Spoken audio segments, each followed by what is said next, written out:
یا اللہ. رب ذوالجلال جواب میں کہتا ہے لبیک یا عبدی لبیک یا عبدی. اے میرے بندے میں تیری پکار کو سن رہا ہوں. مانگ کیا مانگنا چاہتا ہے؟ گناہگار بندہ ہے. رب کو ایک مرتبہ پکارتا ہے, رب خوش ہوتا ہے میرا بندہ مجھ سے مانگ رہا ہے.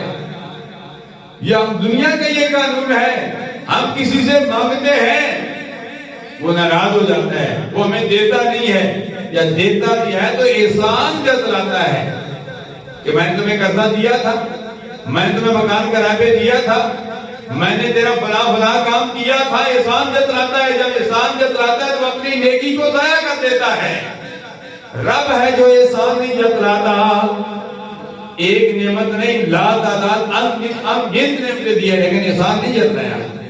فَإِن تَعُدُّوا نِعْمَتَ اللَّهِ لَا تُحْصُوهَا فَبِأَيِّ آلَاءِ رَبِّكُمَا تُكَذِّبَانِ.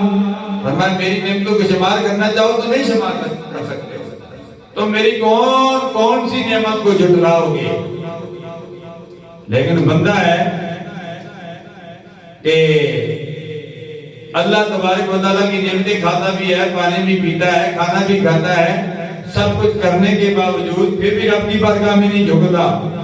ساری زندگی میں جھکے, ایک مرتبہ جھک جائے رب خوش ہو جاتا ہے.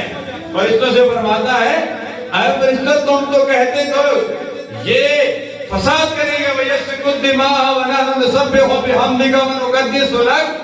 ہم تیری تسبیح کرنے والے ہیں. رب ذوالجلال فرماتا ہے فرشتوں جس انسان کی متعلق تم کہتے تو یہ فساد کرے گا, دیکھو یہی انسان میری بارگاہ میں جھک گیا ہے. مرکز اسلام جامع حقانیہ زیر العلوم جامع مسجد خوشبوئی مدینہ میں آنے والوں, رمضان شریف میں اعتکاف بیٹھنے والوں, قرآن مجید کی تلاوت کرنے والوں, رب ذوالجلال کی بارگاہ میں ہاتھ اٹھا کر دعا مانگنے والوں. رب ذوالجلال تو خوش ہوتا ہے کہ بندہ مجھ سے مانگ رہا ہے.